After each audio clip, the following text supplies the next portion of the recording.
வணக்கம். திசைகளின் 10 மணி செய்திகள். மக்களின் பணப்பையில் கை வைக்க மாட்டோம். ரான் 95 மானிய குறைப்பு அரசாங்கத்தின் ஆக கடைசி வழியே.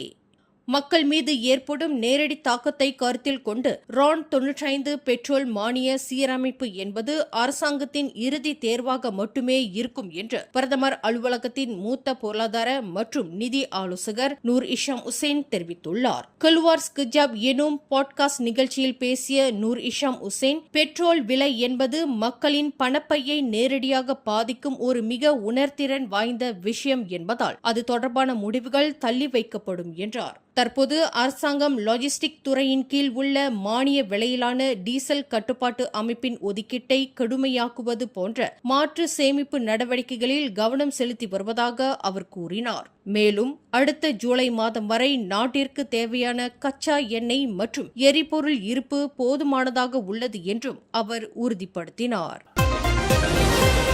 SPM தேர்வில் 11A பெற்ற சிறந்த மாணவர் ஒருவருக்கு மெட்ரிகுலேஷன் வகுப்பில் இடம் கிடைக்காமல் பாலிடெக்னிக் வாய்ப்பு மட்டுமே வழங்கப்பட்டிருப்பது அதிர்ச்சி அளிப்பதாக கொத்தகமுனி சட்டமன்ற உறுப்பினர் பிரகாஷ் சம்புநாதன் தெரிவித்துள்ளார். பாதிக்கப்பட்ட மாணவரின் தந்தை டிக்டாக்கில் வெளியிட்ட காணொலி மூலம் இச்சம்பவம் வெளிச்சத்திற்கு வந்துள்ளது.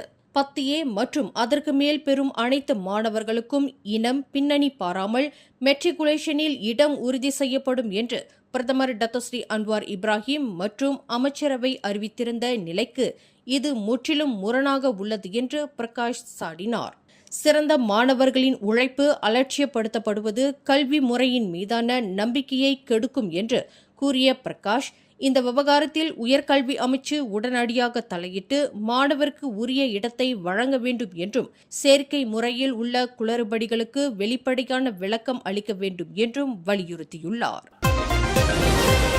அம்பாங் ஸ்ரீ பட்டாலிங் வழித்தடத்தில் தடம் புரண்ட LRT ரயில் விபத்து தொடர்பாக பிராசரணா மலேசிய நிறுவனத்திற்கு சட்டப்படி சாத்தியமான அதிகபட்ச அபராதத்தை விதிக்குமாறு தரை பொது போக்குவரத்து ஏஜென்சியான அப்பாட்டுக்கு போக்குவரத்து அமைச்சர் ஆந்தனி லோக் உத்தரவிட்டுள்ளார். பொதுமக்கள் பாதுகாப்பு மற்றும் போக்குவரத்து துறையின் மீதான நம்பிக்கையில் எவ்வித சமரசமும் செய்து கொள்ள முடியாது என்று அவர் திட்டவட்டமாக கூறியுள்ளார். இந்த விபத்தில் 25 பயணிகள் காயமின்றி பாதுகாப்பாக மீட்கப்பட்டாலும் பிராசரணா நிறுவனத்தின் உயர் நிர்வாகம் வழக்கம் போல செயல்படுவதை ஏற்க முடியாது என அமைச்சர் சாடினார். இன்று கோலாலம்பூர் சான்சோலின் அருகே நிகழ்ந்த இந்த சம்பவம் குறித்து விசாரிக்க சிறப்பு பணிக்குழு அமைக்கப்பட்டுள்ளதுடன் தவறிழைத்த அதிகாரிகளை பணி நீக்கம் செய்வது உள்ளிட்ட கடுமையான நடவடிக்கைகளை எடுக்குமாறு பிராசரணா நிர்வாக வாரியத்திற்கு உத்தரவிடப்பட்டுள்ளது என்று ஆந்தனி லாக் குறிப்பிட்டார்.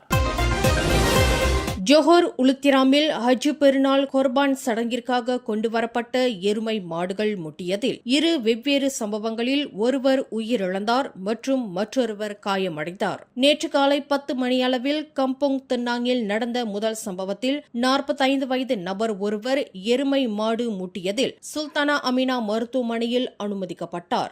எனினும் அன்றிரவு 11 மணியளவில் அவர் சிகிச்சை பலனின்றி உயிரிழந்தார் என்று ஸ்ரீயாலா மாவட்ட போலீஸ் தலைவர் உதவி கமிஷனர் முகமது சுஹைமி இஷாக் தெரிவித்தார். அவரது இடது காலில் ஏற்பட்ட இரத்த நாள காயம் காரணமாகவே அவர் உயிரிழந்துள்ளார். அதே நாளில் மதியம் 2 மணியளவில் கம்போங் சுங்காய் திராமில் நடந்த மற்றொரு சம்பவத்தில் மேலும் ஒரு 45 வயது உள்ளூர் நபர் எருமை மாடு முட்டியதில் விலா எலும்பு முறிவு ஏற்பட்டு மருத்துவமனையில் அனுமதிக்கப்பட்டுள்ளார். இச்சம்பவங்களில் எந்தவொரு குற்றவியல் கூறுகளும் இல்லை என போலீசார் உறுதிப்படுத்தியுள்ளனர். இணையம் வழி பழகிய பெண் ஒருவரின் 3 வயது ஆண் குழந்தையை கொடூரமான முறையில் சித்திரவதை செய்து கொலை செய்த லாரி ஓட்டுநர் ஒருவருக்கு கில்லான் உயர்நீதிமன்றம் இன்று மரண தண்டனை விதித்தது. தேவந்தகுமார் என்ற அந்த லாரி ஓட்டுநர் கடந்த 2021 டிசம்பரில் கில்லான் தாமன் செந்தோசாவில் உள்ள ஒரு வீட்டில் இந்த கொடூர குற்றத்தை புரிந்ததாக நீதிமன்றத்தில் தெரிவிக்கப்பட்டது.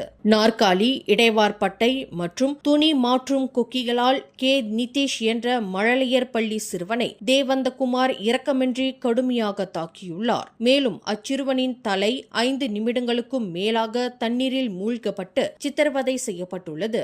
இதில் பலத்த காயமடைந்த சிறுவன் மருத்துவமனைக்கு கொண்டு செல்லும் வழியிலேயே உயிரிழந்தான். வழக்கை விசாரித்த நீதிபதி நோர்லிசா ஒத்மான், தற்காத்துக் கொள்ள முடியாத ஒரு குழந்தைக்கு எதிராக இழைக்கப்பட்ட இந்த செயல் மிக கொடூரமானது என்றும் இதற்கு தூக்கு தண்டனை மட்டுமே பொருத்தமான தண்டனை என்றும் தனது 32 பக்க தீர்ப்பில் குறிப்பிட்டுள்ளார்.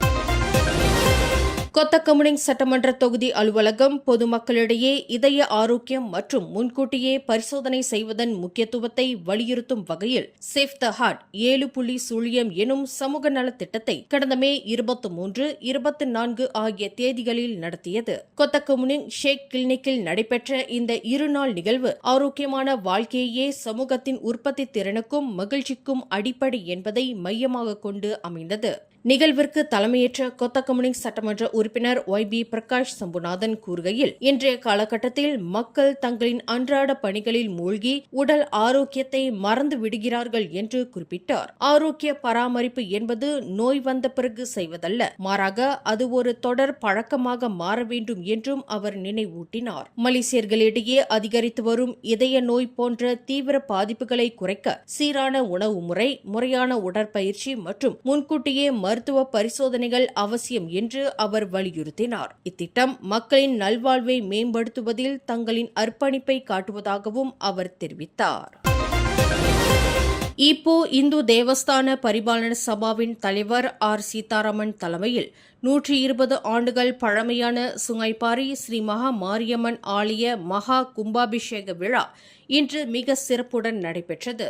இந்நிகழ்வில் கலந்து கொண்ட பேரா மாநில இந்திய விவகாரங்களுக்கான ஆட்சிக்குழு உறுப்பினர் டத்து சிவனேசன் இவ்வாலயத்திற்கு மேலும் 30,000 ரிங்கெட் உபரி நிதி வழங்குவதாக அறிவித்தார். ஏற்கனவே மாநில அரசாங்கம் 1 லட்சம் ரிங்கெட் வழங்கியதையும் இச்சபா பராமரிக்கும் மின் சுடலையை விரிவாக்கம் செய்ய மத்திய அரசு 1.2 மில்லியன் ரிங்கெட் வழங்கியதையும் அவர் நினைவு கூர்ந்தார். மேலும் வரும் ஜூலை 25 மற்றும் 26 ஆகிய தேதிகளில் தேசிய அளவிலான முருகன் மாநாடு கல்லுமலை ஸ்ரீ சுப்பிரமணியர் ஆலய மண்டபத்தில் இலவசமாக நடைபெறவிருக்கிறது என்று டத்தோ சிவனேசன் குறிப்பிட்டார். தேசிய முருகன் மாநாட்டுக்கான செலவுகளை பேரா மாநில அரசாங்கமே முழுமையாக ஏற்றுக்கொள்ளும் என்றும் அவர் விவரித்தார். அடுத்த 7வது மாதம் 25ஆம் தேதியும் 26ஆம் தேதியும் பெரிய அளவில் முருகன் மாநாடு பேராக்கில் குணங்சுரோ கல்லுமலை ஸ்ரீ சுப்பிரமணியர் ஆலய வளாகத்தில் ஏற்பாடு செஞ்சுருக்கோம். இதற்கு முழு செலவும் பேராக் மாநில அரசாங்கம் ஏற்றுக்கொள்ளும். இதற்கு தேவைப்படுற உதவிகள் அனைத்தும் பேராக் மாநில அரசாங்கம் வழங்கும். ஆக ஒரு அரசாங்கம் இப்போ மலேசியாவில் ஒரு முருகன் மாநாட்டை நடத்துதுன்னா அது முதல் பேராக் மாநிலம் ஆகும். சுமார் 10 லட்சம் ரிங்கெட் செலவில் சீரமைக்கப்பட்ட சுங்கைப்பாரி ஸ்ரீ மகா மாரியம்மன் ஆலய திருப்பணிக்கு பொதுமக்கள் நல்ல ஆதரவை வழங்கியதாக சபா செயலாளர் வேமு தியாகராஜன் கூறினார். தமிழக மற்றும் மலேசிய குருமார்கள் இணைந்து நடத்திய இக்கும்பாபிஷேக விழாவில் துணை அமைச்சர் குலசேகரன், தாப்பா நாடாளுமன்ற உறுப்பினர் டத்தோஸ்ரீ சரவணன் உட்பட ஆயிரக்கணக்கான பக்தர்கள் கலந்து கொண்டனர். பேரா மாநில அரசாங்கத்தின் ஏற்பாட்டில் தேசிய அளவிலான முருகன் மாநாட்டை நடத்தவிருக்கும் மாநில ஆட்சிக்குழு உறுப்பினர் டத்தோ சிவனேசனின் முன்னெடுப்பை வரவேற்று பாராட்டுவதாக தாப்பா நாடாளுமன்ற உறுப்பினர் டத்தோஸ்ரீ சரவணன் தெரிவித்தார். இன்று புந்தோங் சுங்கைப்பாரி ஸ்ரீ மகா மாரியம்மன் ஆலய மகா கும்பாபிஷேக விழாவில் டத்தோ சிவனேசனுடன் இணைந்து கலந்து கொண்ட டத்தோஸ்ரீ சரவணன், மாநில அரசாங்கமே இந்த முருகன் மாநாட்டை ஏற்று நடத்துவது வரலாற்று சாதனையாகும் என்றார். முதல் திருமுருகன் மாநாடு மலேசியாவில் ரொம்ப சிறப்பாக நடந்துச்சு. 10 மலை திருத்தலத்தில் அது டான்ஸ் நடராஜா தலைமையில் தனியார் நடத்துது. ஆனால் இன்னைக்கு வரலாற்று சாதனை என்னன்னா, அரசாங்கமே முருகன் மாநாடு நடத்துதில்ல, அதுதான் நம்முடைய வெற்றி. அதை செஞ்சு வச்சது டத்தோ சிவனேசன். அப்படின்னா அவருக்கு அந்த எல்லாம் வல்ல முருகப்பெருமான் நீண்ட ஆயுளையும் அளவற்ற செல்வத்தையும் தொடர்ந்து நட்பேறுகளையும் வழங்க வேண்டும் என்ற முருகனை வேண்டிக் கொண்டு நிறைய கோயிலுக்கு அவர் சொன்னார், எல்லாம் வாங்கி கொடுக்குறப்ப எல்லாம் அவர் செய்ய முடியும். அவரே போய் கோயிலில் உட்காந்து தேவாரம் பாட முடியாது. அங்கே இருக்கிற கோயில் நிர்வாகம் தயவு செய்து அவங்க சொன்னது மாதிரி அது தமிழ்நாட்டு கலாச்சாரம் அங்கே வர வேணான்னு நினச்சிங்கன்னா அதுக்கு நிலம் அவர் வாங்கி கொடுத்துருவார். ஆனால் சமய அறிவு ஆலயம் தான் புகட்டணும். இன்றைக்கி பார்த்தீங்கன்னா இந்து தர்ம மாமன்றம், நம்முடைய மலேசிய இந்து சங்கம் நாடு முழுதும் சமய அறிவு கொடுக்குறாங்கன்னா அவன் தவறான வழிக்கு போகணும். சமய அறிவை இளையோர்களுக்கு முன்னெடுத்து செல்வதில் ஆலயங்கள் முக்கிய பங்காற்ற வேண்டும் என்பதை வலியுறுத்திய டத்தோஸ்ரீ சரவணன், இன்றைய நவீன சூழலில் இளைஞர்கள் ஆன்மீக பாதையிலிருந்து விலகிவிடாமல் இருக்க ஆலய நிர்வாகங்கள் சிறப்பு பயிலரங்குகளையும் சமய வகுப்புகளையும் தொடர்ச்சியாக நடத்த வேண்டும் என கேட்டுக்கொண்டார். மேலும் பண்பாடும் ஒழுக்கமும் நிறைந்த ஒரு சமூகத்தை உருவாக்குவதற்கு இளைய தலைமுறையினரிடையே சமய விழிப்புணர்வை ஏற்படுத்துவதே ஒரே வழி என்றும் அவர் திட்டவட்டமாக தெரிவித்தார். மலேசியாவின் சிறைச்சாலை அமைப்பில் உடனடியாக பெரிய அளவிலான சீர்திருத்தங்கள் மேற்கொள்ளப்பட வேண்டும் என்று தேசிய மனித உரிமைகள் இயக்கமான ஹக்கம் கோரிக்கை விடுத்துள்ளது. கடந்த 2025 ஜனவரியில் தைப்பிங் சிறையில் நடந்த வன்முறையில் ஒரு கைதி உயிரிழந்தார் மற்றும் 100க்கும் மேற்பட்ட கைதிகள் காயமடைந்தனர். இதுகுறித்து சுஹாக்கம் நடத்திய பொது விசாரணை அறிக்கை கைதிகள் நடத்தப்படும் விதம் மற்றும் சிறைச்சாலைகளின் மோசமான நிலையை அம்பலப்படுத்தியுள்ளது. சம்பவத்தில் தொடர்புடைய அதிகாரிகள் மீது குற்றவியல் நடவடிக்கை எடுக்கவும் அது பரிந்துரைத்துள்ளது. இதுகுறித்து ஹக்கம் தலைவர் டத்தோஸ்ரீ எம் ராமச்செல்வம் கூறுகையில், சிறைவாசம் என்பது ஒருவரின் அடிப்படை மனித கண்ணியத்தை இழப்பதாக அர்த்தமாகாது என்றார். சிறைகளில் உள்ள நெரிசல் மற்றும் பாதுகாப்பற்ற சூழல் கவலை அளிப்பதாக கூறிய அவர், ஐநாவின் சித்திரவதைக்கு எதிரான உடன்படிக்கையை மலேசியா அங்கீகரிக்க வேண்டும் என்றும் சிறை அத்துமீறல்கள் குறித்து வெளிப்படையான விசாரணை நடத்தப்பட வேண்டும் என்றும் அரசாங்கத்தை வலியுறுத்தினார். கடந்த வாரம் 24 வயது பெண்ணுக்கு கொலை மிரட்டல் விடுத்த குற்றச்சாட்டின் பேரில் 36 வயது பி-ஹெயிலிங் ஓட்டுநர் ஒருவருக்கு எதிராக இன்று கோலாலம்பூர் மஜிஸ்ட்ரேட் நீதிமன்றத்தில் குற்றம் சாட்டப்பட்டது. மதுபோதையில் இருந்ததாக கூறப்படும் வினோத் வர்மா என்ற அந்த ஓட்டுநர் கடந்த மே 22ஆம் தேதி கோலாலம்பூர் ஜாலான் ஈப்போவில் சிகை அலங்கார பணியாளரான ஆஷா பேகம் என்ற பெண்ணிடம் தான் வாங்கி தந்த பரிசுக்கான பணத்தை திருப்பித் தருமாறு கேட்டு வசைபாடியதுடன் கொலை மிரட்டலும் விடுத்ததாக குற்றம் சாட்டப்பட்டுள்ளது. மாஜிஸ்ட்ரேட் ஃபாரா நபிஹாடான் முன்னிலையில் நிறுத்தப்பட்ட வினோத் வர்மா தனக்கு எதிரான குற்றச்சாட்டை மறுத்து விசாரணை கோரினார். வினோத் வர்மா தாயாரின் உடல்நிலை மற்றும் தந்தையின் மாற்றுத் திறனை கருத்தில் கொண்டு நீதிமன்றம் அவருக்கு 4000 ரிங்கெட் ஜாமீன் அனுமதிக்கப்பட்டது. புட்டாலிங் ஜெயாவிலிருந்து கோலாலம்பூர் வரை காரில் தப்பியோடிய தேடப்பட்டு வந்த 3 குற்றவாளிகள் உட்பட 4 சந்தேக நபர்களை போலீசார் இன்று அதிகாலை சினிமா பாணியில் துரத்தி பிடித்தனர். இன்று அதிகாலை கோத்தா டமன்சாராவில் உள்ள எண்ணெய் நிலையம் அருகே போலீசார் ஒரு கருப்பு நிற காரை நிறுத்த முயன்றனர். ஆனால் காரை நிறுத்தாமல் ஓட்டுநர் அதிவேகமாக தப்பியோடினார். கோலாலம்பூர் சமராக் பகுதியில் உள்ள ஜாலான் ஆயர் ஜெர்னே வரை ஆபத்தான முறையில் சென்ற அந்த காரை போலீசார் மடக்கி பிடித்தனர். இதுகுறித்து பட்டாலிங் ஜெயா மாவட்ட போலீஸ் துணை ஆணையர் ஷம்சுடின் மமாட் கூறுகையில், அந்த காரில் இருந்து ஒரு அரிவாள் மற்றும் வீட்டின் பூட்டை உடைக்க பயன்படுத்தப்படும் ஆயுதங்கள் பறிமுதல் செய்யப்பட்டன என்றார். கைது செய்யப்பட்ட 4 மீதும் ஒட்டுமொத்தமாக 56 குற்ற பின்னணிகள் உள்ளன. அவர்கள் அனைவரும் நாளை மே 29ஆம் தேதி வரை போலீஸ் காவலில் வைக்கப்பட்டுள்ளனர். உலுஸ்லாங்கூர் சுங்கை பர்னாம் ஆற்றில் பலத்த நீரோட்டத்தால் அடித்து செல்லப்பட்டு மாயமான 10 வயது சிறுவன் இன்று சடலமாக மீட்கப்பட்டான். முகமது ஆகிப் இம்ரான் என்ற அந்த சிறுவன் ஆற்றில் விழுந்ததாக கூறப்படும் இடத்தில் இருந்து சுமார் 300 மீட்டர் தொலைவில் இன்று மாலை 4:36 மணியளவில் சடலமாக கண்டெடுக்கப்பட்டான் என்று ஸ்லாங்கூர் தீயணைப்பு மற்றும் மீட்புத்துறை அதிகாரி முஸ்தாகிம் ரிமோன் தெரிவித்தார். சுமார் 6 மீட்டர் ஆழமுள்ள ஆற்றுப்பகுதியில் தீயணைப்பு படையின் முக்குளிப்போர் மூழ்கி தேடிய போது சிறுவனின் உடல் ஆற்றின் அடிப்பகுதியில் கண்டறியப்பட்டது. நேற்று புதன்கிழமை பிற்பகல் 1:40 மணிக்கு இந்த விபத்து குறித்து அவசர அழைப்பு வந்தது. தொடர்ந்து 2 நாட்களாக மோப்பநாய் பிரிவு, போலீசார், சுகாதார அமைச்சு மற்றும் சுல்தான் இட்ரிஸ் கல்வி பல்கலைக்கழக பணியாளர்கள் என பல ஏஜென்சிகள் இணைந்து தீவிர தேடுதல் வேட்டையில் ஈடுபட்டனர்.